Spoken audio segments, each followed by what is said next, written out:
the lack of money and really defined me. We parents have a hard time because I cannot tell my son, my kids about that, because that's my story. It's not their stories, right? Because there's no room for mediocrity in this area. You have to be really excel. I had to make the decision. Well, if I want to do business and medical school and medicine, I'm gonna be kind of mediocre in both. Yes, I am an entrepreneur and I love being an entrepreneur, and I think we should encourage all the other young people to be entrepreneurs as well, but that's okay if you're not.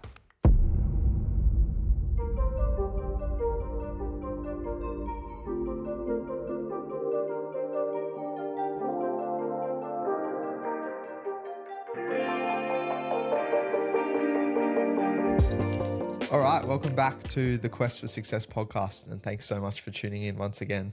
Today we're really excited because we have another one of the Harvard crew on the podcast today.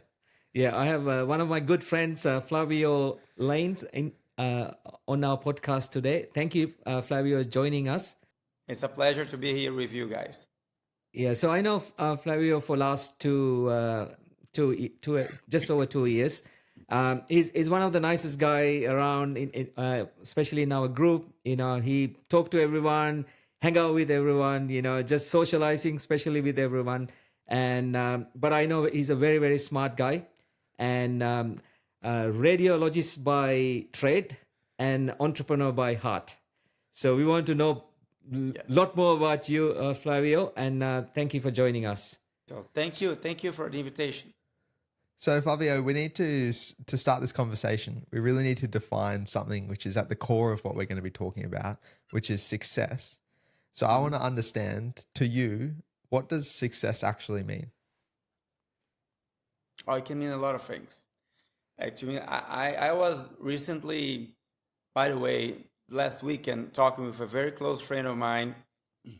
He opened his heart to me, and I learned that he's having an experience with a son that was diagnosed in the spectrum. So he's a very successful man, and his son, now an adult, but he was diagnosed when he was 3.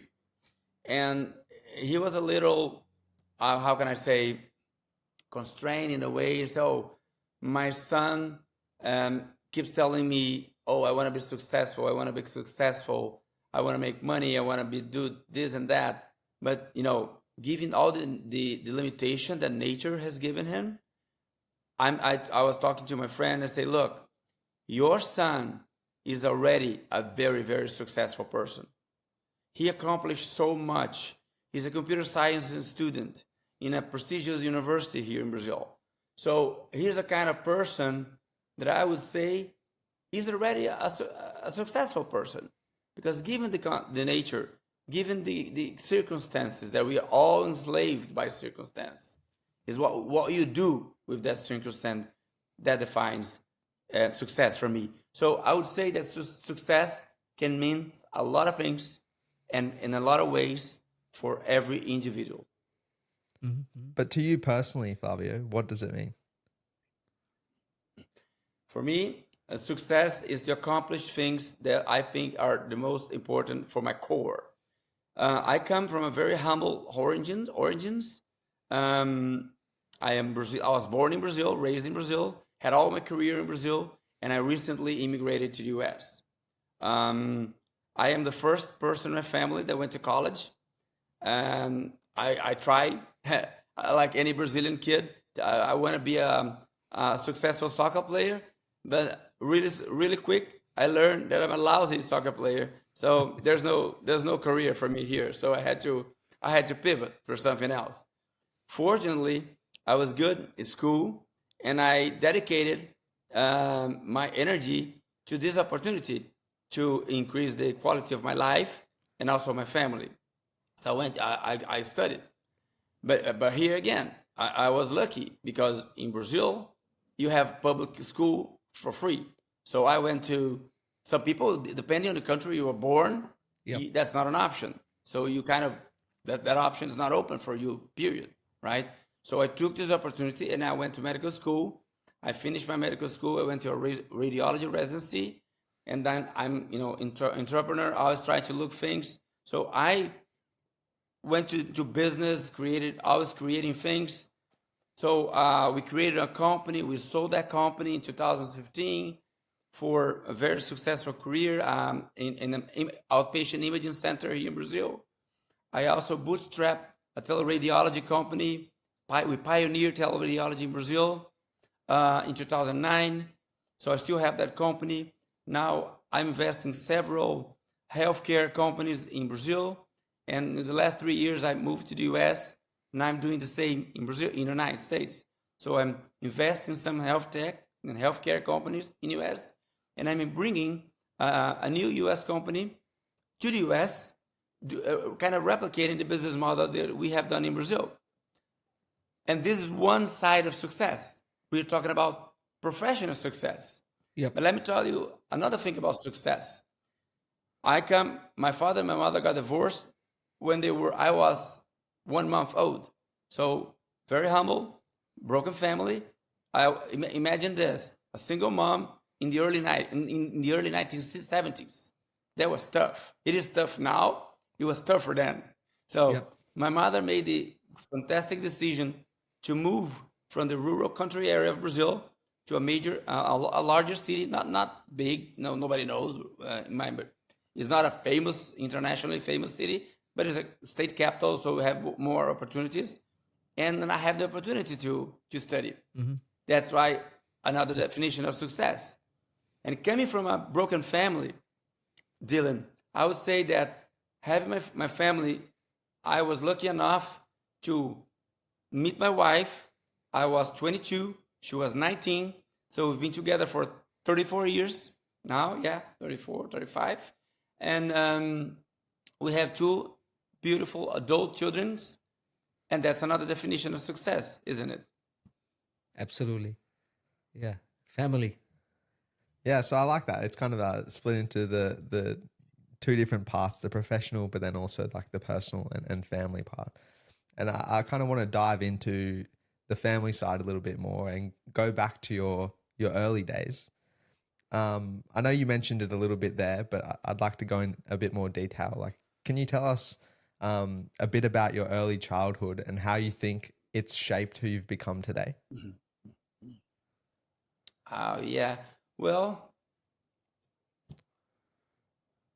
I was, as I said, my father left when I was like 1 month. So my mother raised me alone with my uncle and close relatives. And to make things even worse, my mother had like mental illness. She suffered with mental illness all her life. She's 80, almost 80 now. She was very successful in her own definition of success. As she raised two wonderful kids, I'm including myself and my sister. So I mean, she's a successful woman. Given all the Absolutely. limitation that she had, she was successful. And that's the lack of money and really defined me, because you have, when you have that experience early in life, and we parents have a hard time, because I cannot tell my kids about that, because that's my story. It's not their stories, right? I'm pretty sure Absolutely. Jan knows what I'm talking about. The things 100%. that you, Jan, probably suffered when you were a kid. You can tell your son is going to listen and say, okay, but that's your story, not his. So kind of same thing. And that defined me. So imagine this: you're an ambitious young man trying to do things, trying to help family, but you don't have any money. So my mother, a very strict person in terms of moral conduct. So I was very, only doing the right thing, the right path. But it was very hard. I wanted to improve in life. I think, damn, this story resonates with a lot of stories around the world. We both come from developing nations, right? Absolutely. Sri Lanka, India, Brazil, a lot of our friends in Africa, a lot of friends in Pakistan, a lot of our friends, even in Europe, especially Eastern Europe, And even the United States nowadays, with a lot of inequality that the United States has or have. So I think it is a very common story. I don't think Yeah. it's a very, I'm not anything special or unique. You have ambitions, you do work hard, you take good advantage of the opportunity that you have, and get prepared. Get prepared for whenever the opportunity comes by, you're ready. Yeah. So Flavio, your sister is younger or elder than you? She's younger. Yeah, So she's 14 younger than me. She's yeah. So as the eldest, like in your small family, I guess, you had other responsibilities, I guess, making sure that you're looking after your sister as well, So growing up, I guess that was part of your responsibility. yes, yes. As a matter of fact, when I was in residency, right after medical school, my mother had a very serious condition, and she was in a hospital for a very long time. My sister Fernanda, she was 14 back then. She came to live with me. So I was a 28-year-old resident, right, taking care of a teenager. So it was tough, but it was fun. And and she's a impressive woman. She's a co-founder, by the way, of Nice. my tele-radiology company. She's the COO of our company. She's not here because she's my sister. She's here because she's extremely competent. I can guarantee you that. We have approximately 500 clients in Brazil, hospitals and imaging centers. We won many prizes like Great Place to Work, third best Great Place to Work in our healthcare sector in Brazil, and fantastic company, great NPS, and that specifically mainly about her because she compliments me a lot, and so she's a great partner to have, a complementary part. You know what I mean? Yeah. And then going back to your parents, did you ever get to spend time with your father, or did you like have any other father figure I in your did. life? I had the other father figure, especially my uncle, my early childhood. But when I was approximately 14, I guess, he came back, and he with another family, and we had I wouldn't say warm relation, but a okay relation. So he helped with me after that. Sometimes, not much emotionally, but very, how can I say, supportive. He wasn't completely absent. I wouldn't say that, but but definitely not. I try out to outbest my father. Yeah. And then so we've got a bit of your early life there. I want to understand your kind of transition into medicine and kind of the path that led you on. Transition to medicine. Well, remember that you asked about a father figure I had in my early childhood. That was my uncle. My uncle happened to be a doctor. All I right. was the first in college of my father's family side, right? Not the mother. My uncle, my mother's brother, elder brother, he was a doctor, and I ended up going to medical school because I was good as I said, good at school. So I took the opportunity. I went to medical school because especially back then, you don't have that much of opportunities. There's no Mm. many paths for you to choose if you want to have a better life, right? So I went to medical school. So okay, I can have a decent earning over here, decent life. So that's why I went. I went to medical school, and mainly because of him, I would say. Mm. So it's not probably easy to get into medicine, right? You have to be one of the top students to, yeah. Is that Yeah, right? not at all. Yeah. It is a very competitive. It is a Yeah. very competitive. Yeah. Yeah, Yeah. Yeah. I know like in Sri Lanka as well. anywhere in the world. Yeah. Yeah. I mean, even I remember, I mean, I couldn't get into university. So that's why I went to Australia to study. Uh, and it's Yeah. very tough, especially in the third world countries. Yes. Everybody wants, as you said, Flavio, there's a limited opportunities, right? So everyone try, Yeah. everything to get into those. Maybe less than 1% students totally Yes. Well, can go into like universities, limited universities available. that's right. So I guess you were very smart. Yeah, it has changed, but back then it was more difficult, and it's quite interesting because in Brazil the public university are better Yeah, in general than yeah, the private, so they're free and are better. So you imagine the competition. Yeah. Everybody is struggling to get there, so getting there is a really something. So you have to work very hard. I just work hard, I guess. yeah. So what made you decide to go into radiology? Radiology. Yeah, Because I learned that I am, as I said, as you said, actually, I am a radiologist by trade. I was I was a neuroradiology. I had residence for significant part of my career, but I deep down, I know what I am at best is an entrepreneur. So when I stopped fighting about that and I accepted is, I define, what, I'm be 100% business. My company started to grow in a way. So I had to make a very, very difficult decision. I had to make a thing, well, because being a neuroradiologist, a doctor, you cannot be, okay, I don't like that. You cannot, you're yeah, dealing with people's life, right? So whether you are 100% full-time dedicated to your patient, and which means you have to study every day, new disease, new treatments. You yeah, have to be state of the art because there's no room for mediocrity in this yeah, area. So you have to be you have to really excel. And I think I tried that for I was that for like 10 years or so. But after residency, but the company I founded, tele-radiology, grew in a way that I had to make a decision.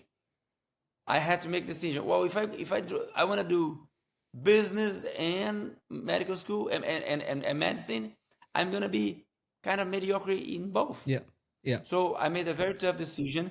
I stopped practicing.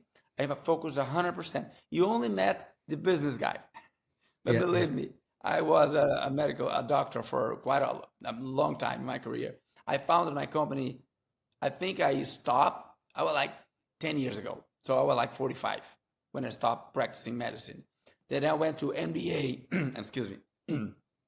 I completed my MBA in Brazil, private equity, venture capital, investment startup, and the company grew, and we founded another one. I love it. I adore what I do, which is creating business, and I define my niche, which is healthcare, health tech, in a startup, and up to VC. And when it becomes too big, it becomes too complex for me. It's time to go. So that's why I'm a kind of entrepreneur, like build to sell. Not because yeah, yeah, yeah. I have two types of entrepreneur: build to Yep, sell, build to last. I yep, admire both. Both are very important. But I am the type. I learned that I am the type build to sell. I yep, sell a couple of business already. One was to a public traded company here in Brazil, and I have others that are in the future. That's the plan. There's no secret. I don't make it a secret for anyone, which doesn't mean that it's going to be sold next year or even in 5 years, because I think that you have to create a company, create value.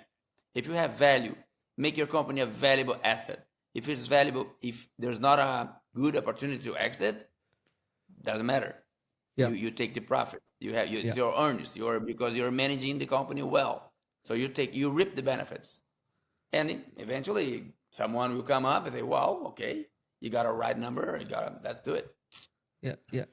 And when did you know that you were an entrepreneur? Like, is it something that if you think back to your early days, you were always very entrepreneurial, you were doing Yeah, little ventures on the side, or is it something that developed later in yeah. life?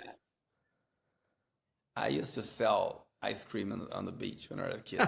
I was, I was seriously, no kidding, no kidding. I used to sell.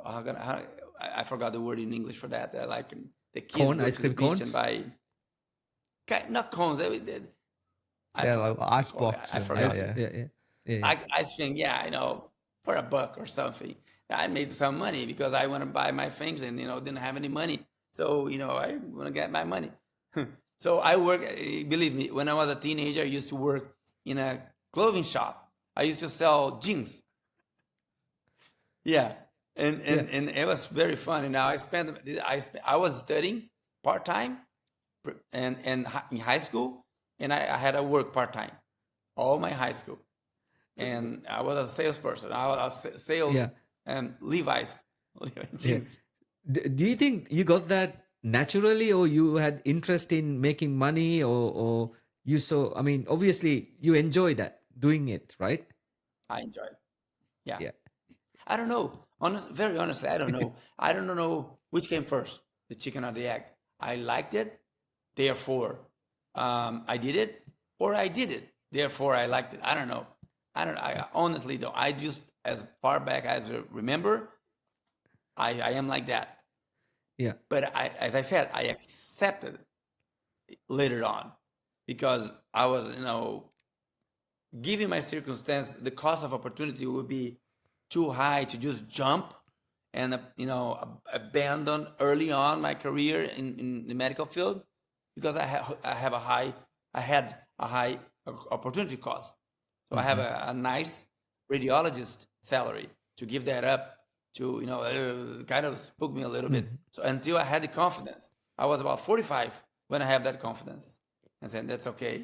I'll make that decision because I wouldn't say it's impossible, Jan, but it's very hard to turn back because my company in Brazil, we have approximately 300 radiologists in the team.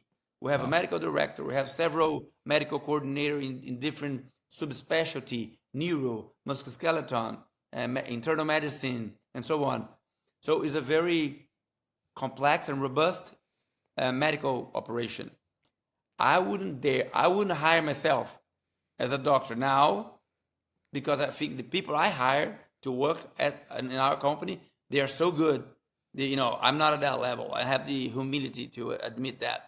So if I oh my God, something very, very crazy, I have to go back to medical reports, being a radiologist. I would have to go back to residency. I have to at least 1 year to Yeah. relearn, Yeah. Yeah. to update, to catch up, I would say.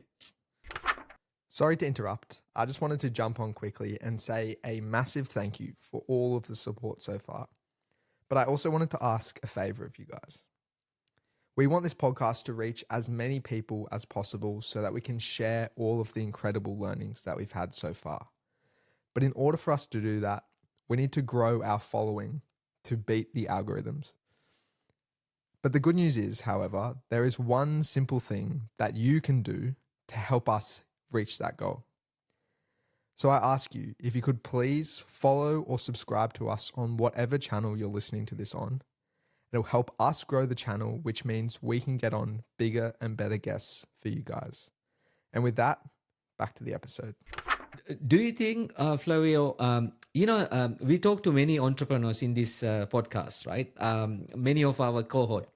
And what we learn from their experience, their story, sometimes, their background, they are like a desperation, like, they need money. They didn't have money to survive. That made them think and then help them to become entrepreneurs, right? And do you think that also helped you to kind of, because you came from a very, humble beginning and you didn't have much money. Your mom couldn't really probably afford to do stuff for other kids can do. And so I guess, you probably find a way to kind of bring some money. Is that a good way to describe? I would say so. I think but I don't think that my story is the only story.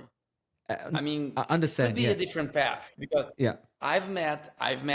you met two extremely very impressive entrepreneur that came already billionaire. Yeah. And, Yeah. and that was a learning thing for me because before that, I only knew entrepreneur that had my story. Yeah. Yeah. And then which is, well, you're humble, you have blood in your eyes and you go for it and you have to survive, so you make money. But guess what? I met people who were born already extremely wealthy. They didn't have to, right? I didn't have an option, right? Yeah. Yeah. And they are extremely hardworking and Yeah. extremely successful entrepreneur. You met them, and Yeah. that was I learned. I learned. I didn't know they existed. Now I know they do. So I know a lot of people. They were born very rich, but are extremely successful and admirable entrepreneurs. 100%. I totally agree. I mean, this is eye opener for me as well. Like, I mean, I had that perception before, right? Like, if your parents are very successful, you go with the flow, like, enjoy the life. But that's not the case, that we all know, right? That's not But the thing is, what I also learned, they have that exposure. They're coming from a very wealthy, entrepreneurial, business-minded families, right? So they already have that advantage for them to create amazing things, right? I guess from other extreme, like, people have a very humble beginning. It's more like a desperation, more looking at, hey, how can I become one of them? Also help them to create that. I mean, end of the day, we all come to the same place, but, that also create the entrepreneurial mindset. Do you agree? agree. Yeah. Yeah, absolutely. Absolutely. I agree. I agree. But I don't go on the extreme side of this thought. Then Yeah. is that we have the people are different, Yeah. and it's okay to be different. I think I am an entrepreneur, but I want to be a soccer player, but I couldn't. If you see me playing soccer, you understand. You say no, no, no, no. You gotta do something else, and I learned that, and it was okay. So what I'm saying is that yes, I am an entrepreneur, and I love being an entrepreneur, and I think we should encourage all the other young people to be entrepreneurs as well. But that's okay if you're not. Because some Yeah. people are not, because otherwise you put a pressure on the people. They don't really want it. They just want to have a decent life and a lot less risk, a lot less responsibilities. Well, maybe you don't have that much luxury in the future, but guess what? Maybe you don't need that. Maybe it's okay. So 100%. because if you go to the extreme, you put a lot of pressure. I don't like that meritocracy philosophy taken to the extreme, right? Because you make sometimes you could make people feel guilty because they were not so successful, because they were not so entrepreneur, and if they are not, it's also okay. That's what I mean. If you want, you should be given the opportunity, the tools, the nice ecosystem for you to flourish as an entrepreneur, but don't put too much pressure. That's what I would say. Yeah. Yeah. 100%. And I think that's part of what we're doing with these conversations is really understanding what success means to different people. Because as you said, it's not the same for all of us. And success to an entrepreneur might be like creating X amount of value, but to another person, it could just be living a happy and humble life. And so I think that's part of what we're trying to do with these discussions. But I want to kind of move to that transition piece where you're a radiologist and then you go to starting your business. I imagine there must have been an immense amount of stress during that period, as you said, from going from a very safe, stable job into starting your own business. Can you take us through that journey a little bit? Well, the first more significant business I started, actually, I didn't start it, I joined it when I was very small, is the company that we eventually sold 17 years later down the road, right? So we were radiologists, and it was an outpatient imaging center. So we were like the owners and the employees. So we are providing the reports. We are all very well trained radiologists, and we grew from 1 to like 15 MRI scanners in our state, which is a small state in Brazil, like 4 million people. So it's a smaller market, and so we didn't know. Nobody teaches anything about business in medical school or residency. Zero. I mean zero, and we have to learn on run. So we kind of learning and doing and learning, and the company was very, because we were like reputable doctors, all the referring physicians sending their patients to us, so we were getting a lot of business, and the company growing, so we started growing, started hiring more people, and me and my partner say, hey, guess what, we don't know anything about that, we have to learn some business skills. So we were like 30. I was the youngest. I was like 30, 31 in this business, and our oldest partner was 42 back then. So we all the five of us, we went to business school at the same time together. So and we learned like executive mini MBA. I would say that was Yeah. my first business education. Executive mini, not a full MBA, a very short. Yeah. But for us, it was wow, mind blowing. Had no Yeah. idea. EBITDA, never heard of it. Profit, I have no idea. I just know what's left on the above it. But I have to learn because that's what you're dealing with, right? So yes, I think it was stressful, but it was also fun. The ride was fantastic. I highly recommend it. I'm addicted to it. So one Yeah, thing, it's fun. Flavio, yeah, it is fun. And one thing you mentioned, you build business to sell, right? So Yeah, yeah. can you explain to us what's the difference between creating a business to sell and creating a business to keep? I don't know. I never created a business to keep. I Because is even the beginning when you do something and but you, but at the same time, and then I wouldn't say that you create a business to sell. I Yeah, wouldn't put it that way. yeah, Yeah, I would put it as you create a business to be valuable, valuable. You create and the value. if it's valuable, yeah, some people will want to buy, and then you make an informed decision if you want to sell it or not. It's your decision. You don't Yeah, have to, right? Because when I always invest together with complementary partners, yeah, right? I always do that. So the Ionic company that my partner is your friend also. He's a yeah, computer science. He created a fantastic automation company here in Brazil. I helped him take this company to US called Ionic, and he made a great partnership with GE Healthcare. Was it created to sell? I don't think so. I think it was mhm, created to be valuable. valuable. And look, imagine as a couple of computer scientists from Brazil create a technology company. It makes a huge success in the healthcare industry in Brazil, and this success is being replicated in US, Europe, and the whole globe. Isn't it a fantastic idea? Was it created to sell? Oh, it Yeah, could be sold in the future. yeah, It could. I don't but know. what I like to learn, Flavio, because you've done this a few times, so there's a lot of secret that I want to reveal.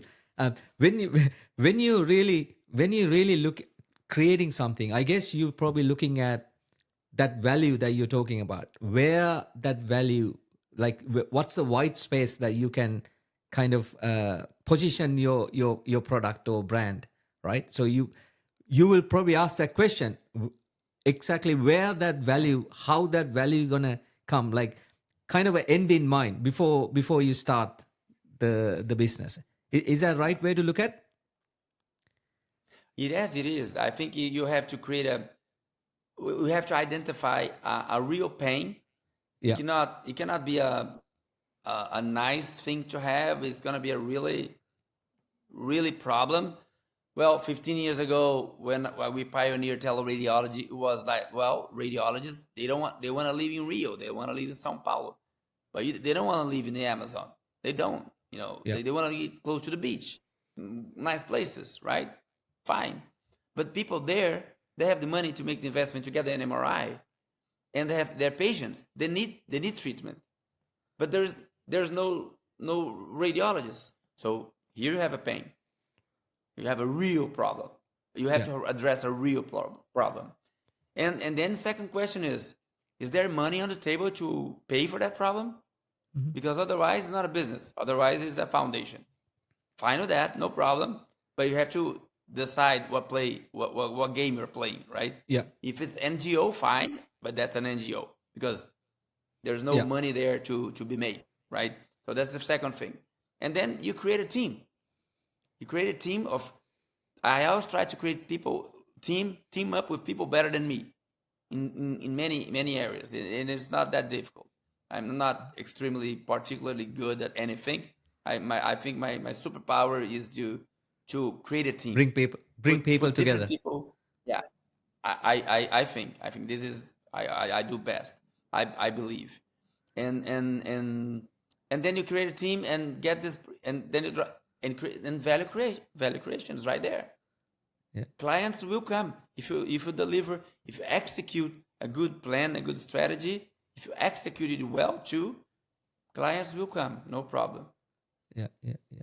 And you do, I guess you've done this multiple times, and you have that experience. Yeah. Now I'm doing in US, addressing the very large labor shortage for CT and MRI technologies in US, which is global actually. It's not only US, but it's huge in US. There's not enough technologists to address all the needs for all the installed base of MRI, CT in the US. The backlogs, the patient has to wait too long to get a scan, which is unacceptable. And so there's a real problem. I've talked with clients. They have a brand new top of the line 3 Tesla MRI, and it sits idle half the day because they can staff it. So we have a solution for that, right? We are approaching the market. We already do that in Brazil. I'm just replicating what we have done in Brazil. We're replicating in US with a US entity. So it's there is money on the table. Yeah, no, everybody knows that the healthcare system is in US is very rich. There's a real need, and my job is to create a team. So this is what I'm doing. I'm creating a team in US. Everyone be US team prepared to address the US market. And we are launching this company as we speak. Wow. And is that business the only reason that you have shifted your family and your life over to the States? No. Actually, my my my wife, she lived in US. She was born in Brazil, but she lived in US until she was like 10. When her father was a PhD student in University of Maryland in the early 70s, right? So we and I was an exchange student in Texas in 1980 something, I don't know. So we have a very close proximity with US culture, and I have an investor in this Brazilian company of mine, also from US friends. So I've always been close with the US. So we send our kids, kind of crazy. They were like 14 or 15 to a boarding school in New York State, New York area, Westchester County, right north of New York City, and like 10 years ago, something like that. And then since I work remotely, we had the opportunity, the privilege to be able to relocate. So I took care of the immigration process, and we relocate the whole family. I work from New York. Financially, it doesn't make sense, but it's a lovely city. I love to live there. Very expensive, but it's worth it. And my kids are there. So the real reason for me to be there is to be close to my family. Another definition of success. And guess what? Now that I'm there, I'm getting the opportunity to take my business there. So I'm doing there what I do best, business. Awesome. Tell Flavio, please, if you don't mind, share a bit about your family. You got 2 children? Yes, I do. Aline she's 25. She's a PhD student in clinical psychology in New York. Nice. And Kyle is 22, just turned 22 a couple days ago. And he's a senior at NYU, pursuing a pre-law track. He's going to apply for law school eventually when the time comes. Very, very smart kids, just like the father. Yeah. And your wife Maybe works the as mother, well? my mother, his mother. I'm sorry, their mothers. My wife. I mean, my father-in-law is a theoretical physicist, nuclear physicist, quantum physics, kind of They've kind got of good crazy guy, genes. very high. Yeah, and maybe they got it from her, not from me. I'm curious as to why you sent your kids to America to go to school.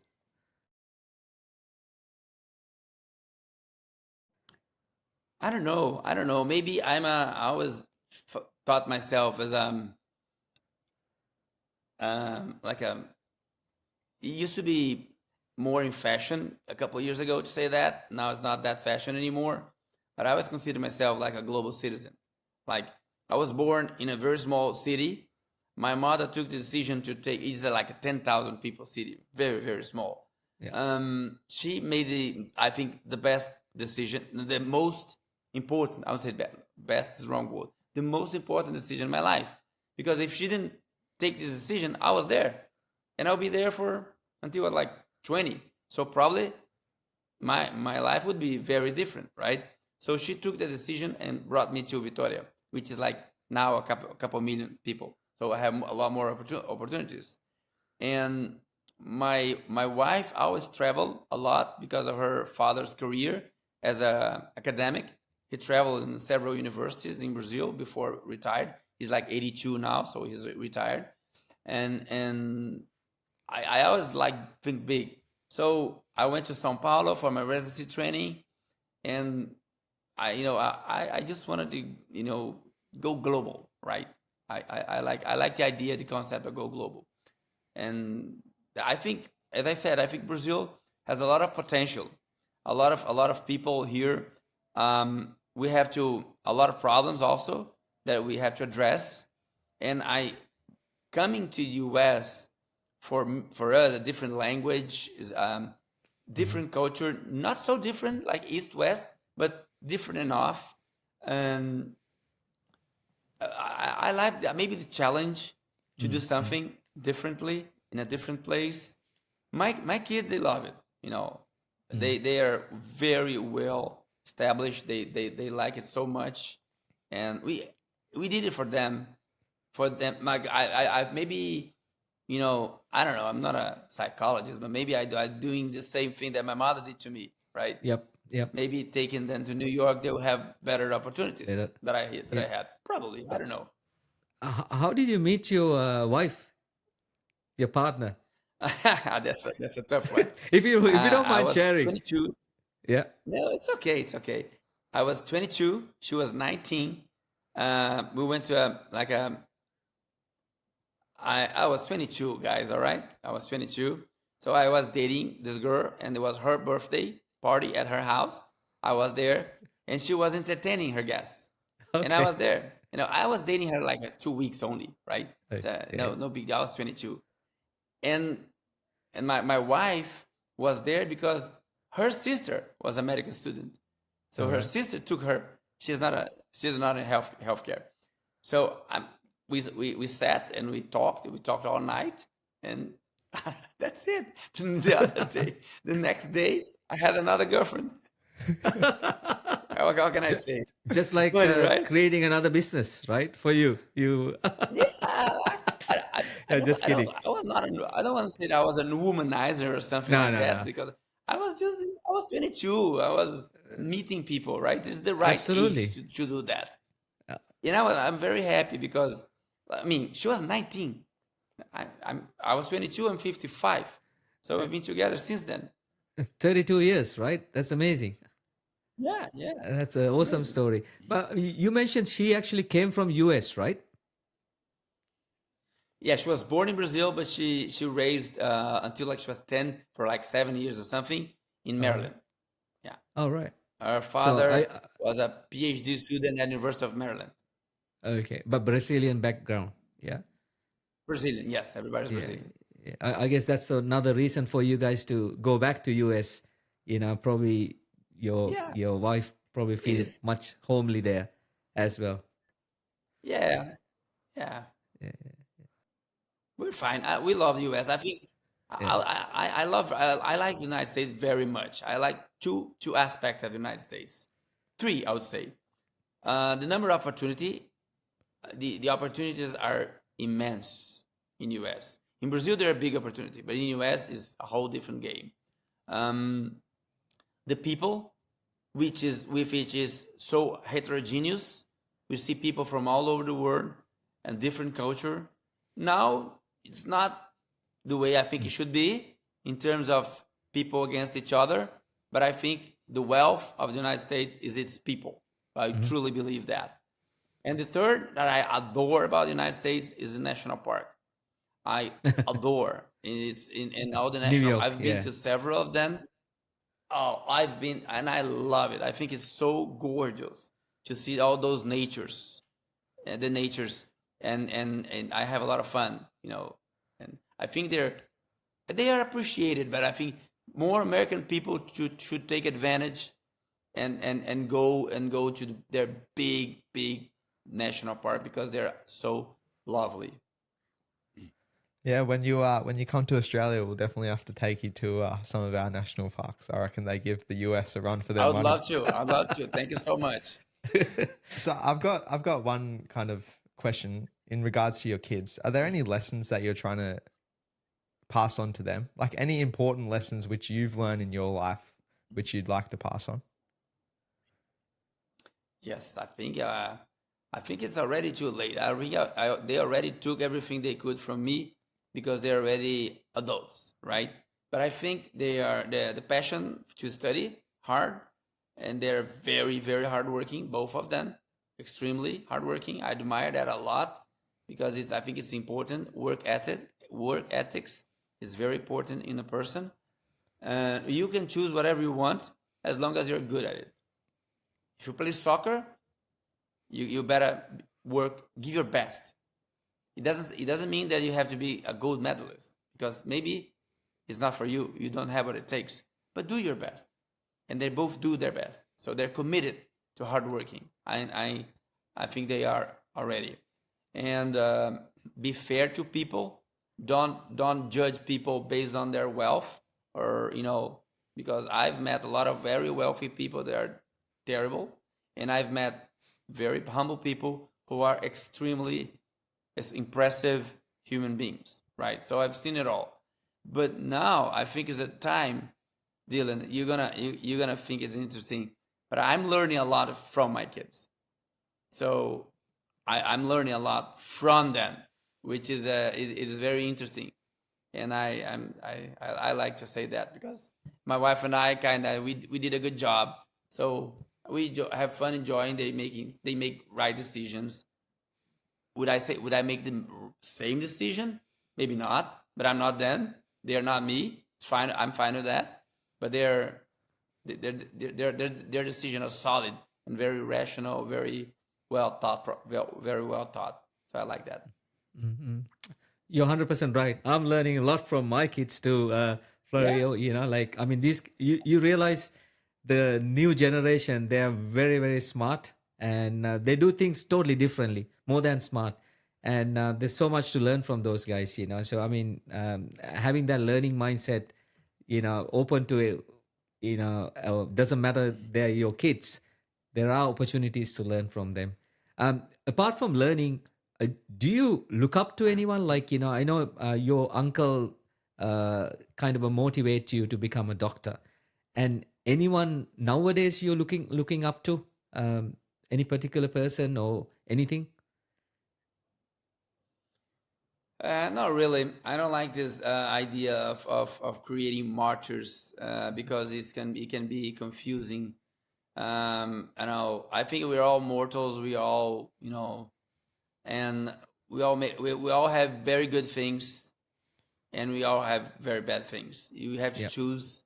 So, because I look up to, for example, I can say, well, individual X is amazing Yeah. at this, but he's not amazing at everything. So I would rather, well, I'm not gonna name anyone, but it could be like a star or a politician or whatever. This regarding this is extremely good. I admire his thing. But what about this aspect of his personality? I don't like it. Mhm. So I don't. Yeah. It's not Yeah. black and white. I don't think it's that simple. Yeah. Again, going back to that, what we discussed, there are so many people that we can learn, not necessarily one particular person, Yes. right? Yeah. But of course, but it's easy. For example, we've met many. We've at HBS, I met so many impressive people, right? Yeah, How can you not think of individual XYZ and say, "Oh my yeah, God, this guy is yeah, really amazing," yeah. all right? Does it mean that they're perfect? No, I'm not perfect. Neither they are. So And it's all also they fine. are very different as well. So there's a lot of different Yes, lessons that we can learn from different people. So that's right. So yes. Flavio, what's next for you? Now I know you're working on a couple of new ventures, and are you continue to do, looking for new opportunities? Is that how you see yourself? I'm dedicating the next few years, I would say. First, continue the growth of my company in Brazil. My company in Brazil is acquiring competitor. We just finished the acquisition. We acquired like 5 competitors in the last few years. All So we right. acquired one like few months ago, successful M&A, and it is there's still growth opportunity here. So I'm focused on this. Even if I live in New York and this company operates in Brazil, nowadays not a problem, right? Not a Yeah. problem at all. And in launching this venture in the United States, which is basically one of the verticals that this Brazilian company does, which is staffing the technologist as a service, right? We are replicating that business model in US with a US team, right? And I think it is a huge opportunity. I'm dedicating a lot of my energy and my time on this venture. That's my goal for the I would say the next few years. Let's see how it pans out. Any plans beyond that you haven't thought of? I mean, how long? I mean, professional or Or it doesn't personally? matter. Personally, any plans? Go to maybe go to Hawaii or somewhere, just retire, or I don't know. Do you have any plans? I mean, Okay, professionally, take these two company to its realm, to its maximum. These two, the yeah, Brazilian and US company. I'm gonna yeah, dedicate to both. Professionally, that's the plan. Personally, my kids are adults, so the more they grow, I mean, a friend of mine said that kids is like video game. The next phase is always more difficult. So so I know it is true because I don't it's not physically demanding anymore, but you're always involved and always caring. Now they are adults, so they're making their own decisions. So my wife and I have the pleasure. She doesn't work, so I travel a lot, so she can travel with me. So I work a lot, so I'm not alone. So she's always with me when work is done. Because I go to Miami like every week because this U.S. company operates from Miami, so I go there every week physically. But everybody after I work, everybody goes to their home, and I don't want to go back to a hotel alone, right? yeah, So yeah. she's there with me, and we have a lot of fun, and we can enjoy life, and that's personally. And what's the other one? Professionally, personally, Yeah, yeah. and That's good. Yeah. retiring. Nah. Never Oh, retire, right? traveling? No, I don't like. I mean, I'm having fun. Why would I stop? I'm having a lot of fun, Absolutely. and but traveling, man, I want to go to every single HBS OPM reunion that I'm invited to. I love it. I know you already started doing it, so yeah, you're everywhere. Yeah, Excellent, I excellent. love it. It's gonna be fun. Oh, Yeah. we look forward to having you over here. But looking back on your journey, Flavio, do you feel successful? Yes, I do. Looking at your definition, you spoke about accomplishing things, but then also having like a strong family side. And throughout our conversation, I'd say that Yeah. you've kind of achieved both of those things. I think I am successful in many aspects.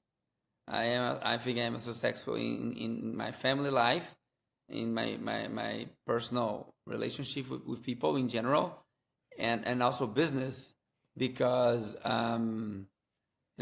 I said, I'm not a Elon Musk. I know that, You don't but have to be. that's okay. I'll Yeah. never be.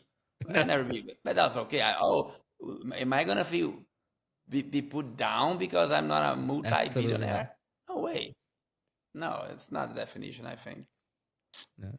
So throughout our conversation, Flavio, I've been jotting down a few factors which I think have led to your success, like your core traits, which I think have been part of your success. So I'd like to share them with you. The first one is I think you're a very humble individual. Throughout all of this discussion, you've kind of shied away from the incredible achievements that you've made and always trying to push it onto others in your team. So I think being very humble and not kind of seeking out the light, just doing things for the right reason. I think that's been one of the core traits. The second one is you're very ambitious. I can imagine being in as a radiologist, being in a very secure job. It would have been easy to kind of just stay there, but your entrepreneurial like mindset, you just had this drive to go out and create things, and that kind of ties into my next one of you're driven by creating value. I think our conversation, you said so many times about creating value. Your business is all about creating value.